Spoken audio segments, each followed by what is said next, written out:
Well, They don't accept women. here I did my nails for nothing. Yeah, that kills me. I wouldn't be mad, except we spent so much time on our makeup. Now that I think about it, this does kind of put it in perspective why it's so bad when you stand up a woman. I think, normally, if you don't show up for a date, that just means she's free for the rest of the night, Go out and have fun, but boy, you gotta put on all that makeup and everything. That is a drag. I pound on the door. Hey, somebody open up. A man in rather fine clothes answers. He says, "Yes, hello, can I help you?" What is this? And I point to the sign. Ah, yes, that is a sign. It says, "We do not accept women." I mean, justify it. Well, you see, some of our patrons can read, so we put up the sign so they don't have to ask at the door. No, I mean, do you know who I am? No, madam, I'm afraid I don't. I am a woman. I see. I have a very exciting backstory. Well, be that as it may, this is a military and combat training center. The only thing we teach is violence. So, no women applicants. It's magic powers, you dingus. If I could summon the wind to kill you, then that doesn't require any kind of masculine strength. See, this is exactly the kind of mentality that I hate in my training center, male or female.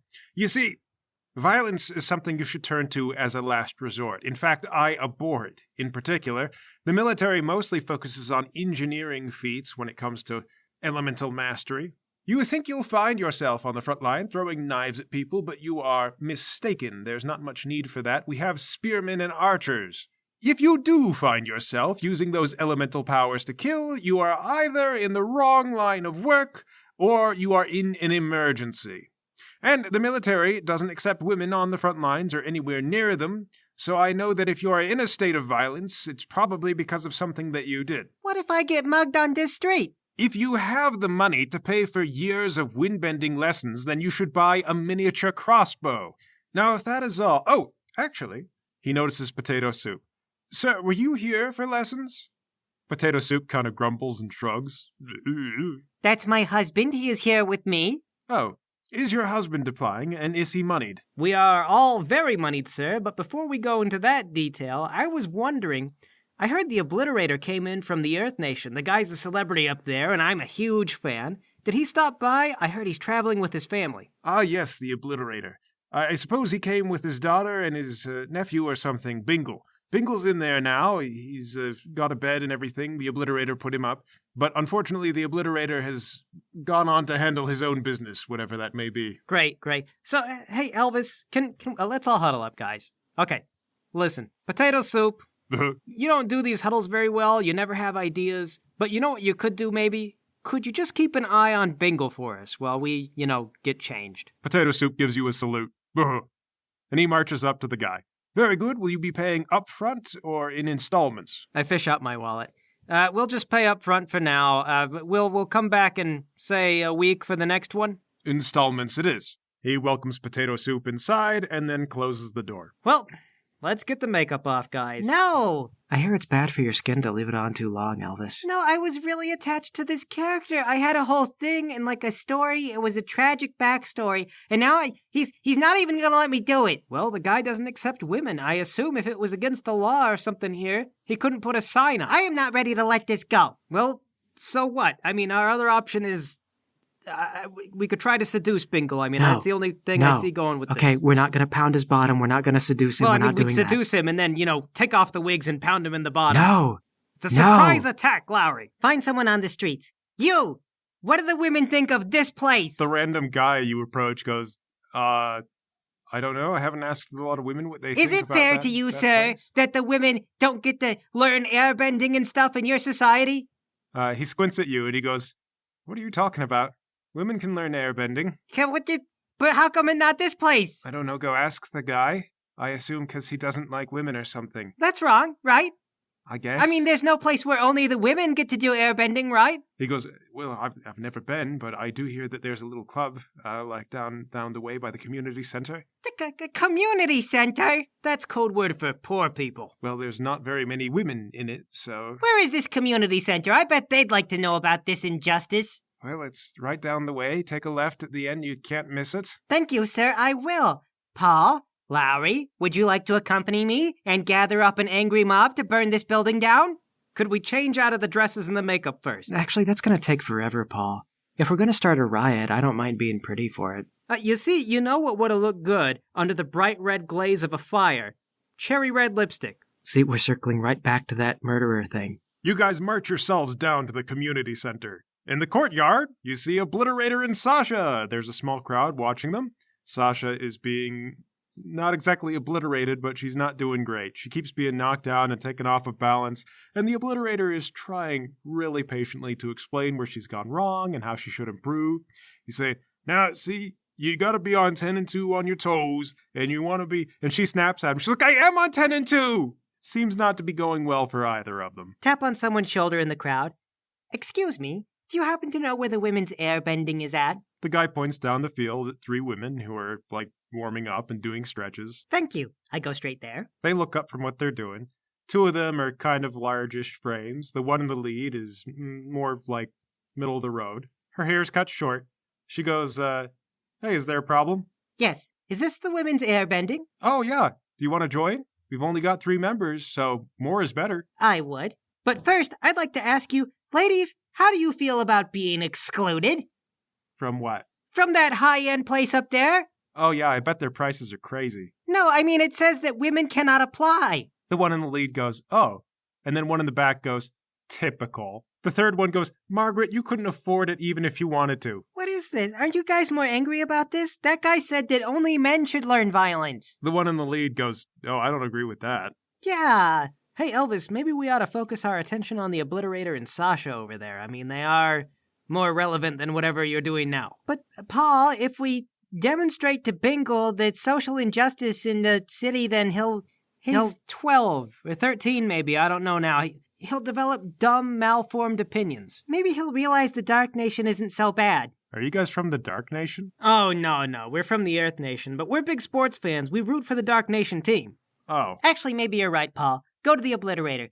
Mr. Obliterator, excuse me, sir? Huh? What? Mr. Obliterator, I see that you're teaching that young girl earthbending. Is that true? Yeah, they told me I could. They said I could use the ground so long as I put them back when I was done with them. Well, did you know that the training center where you put your friend Bingle doesn't allow women to train?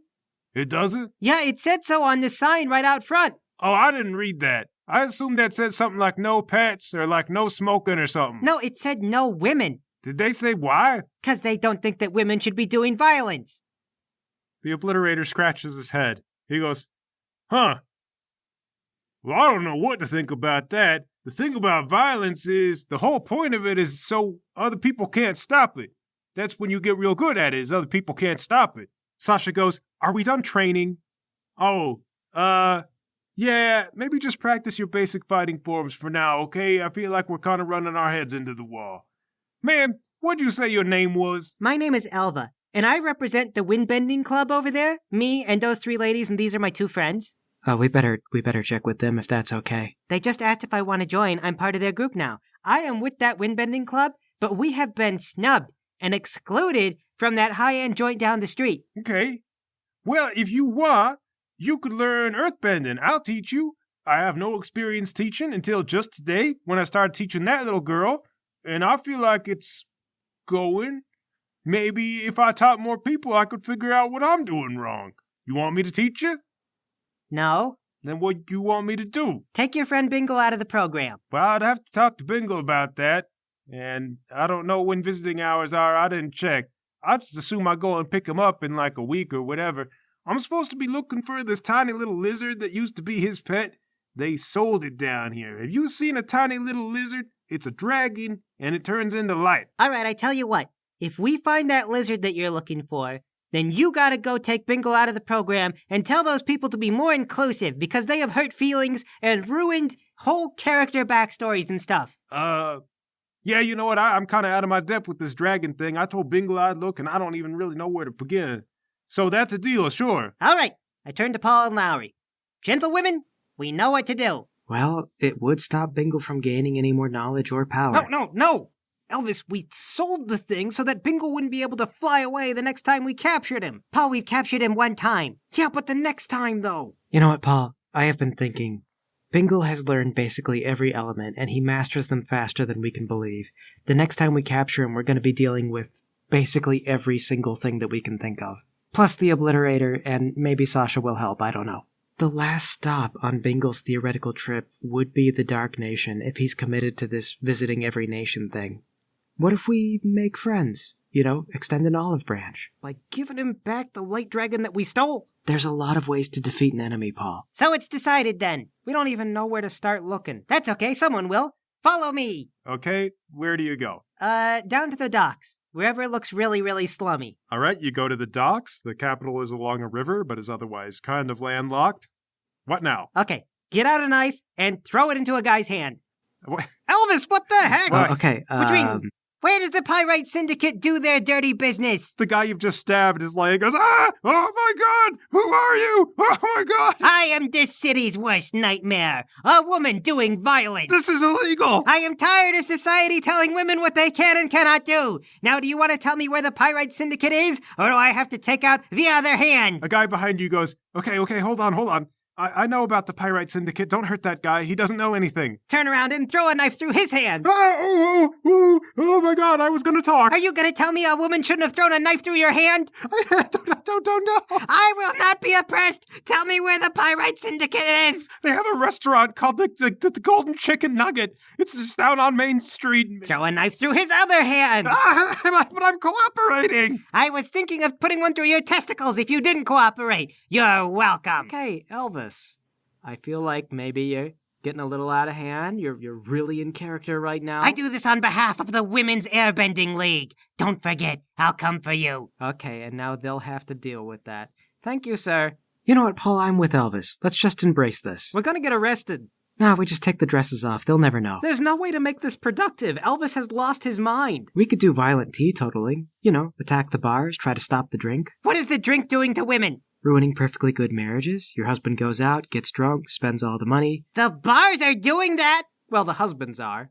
All right, make my way to the Golden Chicken Nugget. Stop at every bar on the way there. Throw open the doors and yell, "Stop drinking! You're killing your families!" It's the middle of the day, so mostly it's just staff and the occasional guy who probably is, day drinking and killing his family. See, we're doing some good. You make it to the Golden Chicken Nugget. Throw open the doors. Stalk my way in. Make eye contact with everybody in there. Well, there's just a waiter at the front, and then there's a bar back behind, some other waiters back there. It's pretty sparse right now because it's the middle of the day. The waiter says, "Hi, can I help you? Seating for 3? Get out my knife. I want to see the light dragon. Point the knife at his throat. And so help me, if you already turned it into chicken nuggets, then the feeling is about to be mutual. I don't know what that means, ma'am. It means I'm gonna fillet you and eat you like a chicken nugget. I'll go get the manager. Wait right here. He runs off. So, hey, Elvis, what exactly was the backstory for this character? It kind of justifies all this. Oh, I'm really glad you asked. Okay, so I was thinking that, she had this brother and he went off to war, but then he got injured in the war and he came back home and he told his sister all kinds of stories about it. I'm the sister, by the way. And he made it sound all glorious and really good because he didn't feel good about it, but he didn't want his family to think that he went and got injured for no reason. But then he got gangrene and he died, and that made his sister really sad. So I was going to go learn to be like a soldier, but then gradually I was going to become disillusioned with the whole thing when I realized that everything my brother said was a lie. Okay. Yeah, it was like a really tragic, very involved backstory. I was really attached to it. I mean, it doesn't sound good when I summarize it. So how does this translate into the murderous rampage? Oh, well, the character is very justice-oriented. I mean, it would turn out that she kind of developed a thirst for violence, and that would be what keeps her in it, but then she would start to morally question herself. But since I can't do the teaching, I just got to skip straight to the thirst for violence. Okay. I'm not really following the story. Why exactly have you decided you're in charge of the windbending group? Well, I had to get comrades in arms from somewhere. It should have been the guys that we learned alongside, You develop along with them and then kind of grow into yourself with your friends. Then you grow apart. You probably should have spent more time with them then, because I feel like we barely got to know them. I am trying to make it work, Lowry. Please. A husky, wide-set man comes out from the back. He's flanked on either side by 2 big guards. He says, "I understand that someone is looking for me." Throw a knife at one of the big guys. Okay. That goes right into the guy's heart. He just hits the floor. Gods! Well, I guess we'll make this quick. I run up and sock the other one. Okay, the middle guy starts to fumble for a dagger. All right, I guess pull out mine. Drop it. He takes the dagger and he throws it on the floor. And he goes, "You've made an enemy today." I'm gonna carve you like a ham, buddy. You're gonna look just like it with the little crisscrosses all over your face. Elvis, I don't think the crisscrosses are from the carving. That's from, like, the Shut up, net. Paul! Hey, don't tell me to shut up. Press a knife up on the guy's cheek under his eye. Where is the light dragon? Hey, don't tell me to shut up. You better apologize. No, you'd better shut up. No, you'd better apologize. If we're gonna work together as a team, you gotta be nice to me. Is this all about that little light dragon? Yes, it's about the light dragon. Where is it? Well, I've got bad news for you.